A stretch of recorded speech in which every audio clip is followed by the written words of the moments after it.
গত মঙ্গলবার পেহেলগাঁও ঘটনা ঘটে এবং তারপর দিল্লির তৎপরতা আপনারা লক্ষ্য করেছেন। একাধিক গুরুত্বপূর্ণ বৈঠক হয়েছে এবং আগামীকাল 11টায় রয়েছে আরও গুরুত্বপূর্ণ বৈঠক। কেন্দ্রীয় মন্ত্রিসভার বৈঠক রয়েছে, প্রধানমন্ত্রী সেই বৈঠকে থাকবেন। খুবই গুরুত্বপূর্ণ এই বৈঠক, কারণ পেহেলগাঁওয়ের ঘটনা গত মঙ্গলবার ঘটে এবং তারপর আগামীকাল রয়েছে কেন্দ্রীয় মন্ত্রিসভার বৈঠক। এই বিষয় নিয়ে আমাদেরকে আরও জানাবেন আমাদের দিল্লির প্রতিনিধি রাজীব চক্রবর্তী। এই মুহূর্তে আমাদের সঙ্গে রয়েছেন সরাসরি।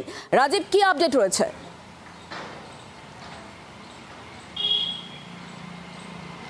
দেখো, যেমনটা দিয়ে তুমি শুরু করলে, একাধিক গুরুত্বপূর্ণ বৈঠক এর আগে হয়েছে। গত মঙ্গলবার অর্থাৎ একেবারে ঠিক 8 দিন আগে পেহেলগাঁও হামলা হয়েছে এবং যে হামলাতে 26 জন পর্যটকের মৃত্যু হয়েছে এবং সেই মর্মান্তিক হামলা এবং কাপুরুষোচিত হামলার ঘটনার পর ভারত সরকার যোগ্য জবাব দেওয়ার জন্য তৈরি রয়েছে। সারা ভারত ক্ষোভে ফুঁসছে এবং এই আবহে আমরা দেখেছি যে মন্ত্রিসভার নিরাপত্তা বিষয়ক কমিটির বৈঠক হয়েছে। প্রধানমন্ত্রীর সঙ্গে একাধিকবার জাতীয় নিরাপত্তা উপদেষ্টা অজিত দোভাল তিনি বৈঠক করেছেন, বিদেশ মন্ত্রী, প্রতিরক্ষা মন্ত্রীরা বৈঠক করেছেন এবং সেই বৈঠকের পর আমরা দেখেছি একের পর এক পদক্ষেপ। আমরা দেখেছি বিদেশ মন্ত্রক তারা ঘোষণা করেছে যাবতীয় পাকিস্তানকে বয়কট করার অবস্থায়, পাকিস্তানকে ব্যান করার অবস্থায়, ভিসা বাতিল থেকে শুরু করে আটারি বর্ডার সিল করা থেকে শুরু করে একাধিক সিন্ধু জল চুক্তি বাতিল সব কিছু। এবং এর পরবর্তীতে ভারতীয় সেনা, নৌসেনা এবং বায়ুসেনা তারা কোন পদ্ধতিতে কোথায় এগোবে এবং তাদের কিভাবে তারা তাদের পাকিস্তানকে জবাব দেবে, এই বিষয়টি কিন্তু গুরুত্বপূর্ণ। তার কারণ বারবার একটা কথা তুমি দেখবে, শুনবে, সব জায়গায় আলোচনা হচ্ছে প্রত্যাঘাতের কথা।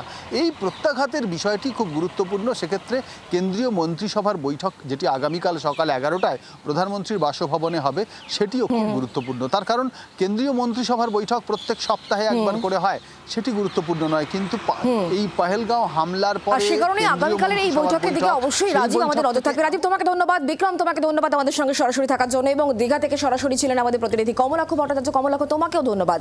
আর এই মুহূর্তে আরও একটি গুরুত্বপূর্ণ এবং চাঞ্চল্যকর খবরের দিকে নজর রাখতে হচ্ছে।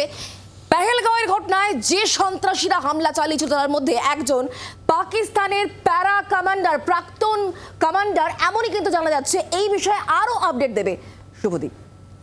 একদমই শুক্লা, সত্যি চাঞ্চল্যকর। তার কারণ যারা হামলা চালিয়েছিল পেহেলগাঁওতে তাদের মধ্যে একজন প্রাক্তন পাকিস্তানি প্যারা কমান্ডো, অর্থাৎ পাক যোগ একেবারে স্পষ্ট, জঙ্গি হাসিম মুসা। আপনাদের জানাবো, এই হাসিম মুসা প্রাক্তন পাক স্পেশাল ফোর্সের সদস্য বলে জানা যাচ্ছে। হামলার জন্য এই মুসাকে নিয়োগ করা হয়, নিয়োগ করে আইএসআই এবং লস্কর সূত্রের খবর এমনটাই।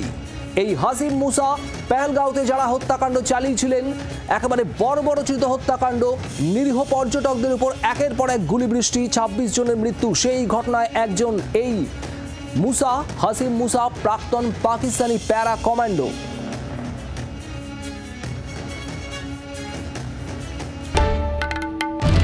বাংলার আওয়াজ, বাঙালির আবেগ, জি 24 ঘন্টা।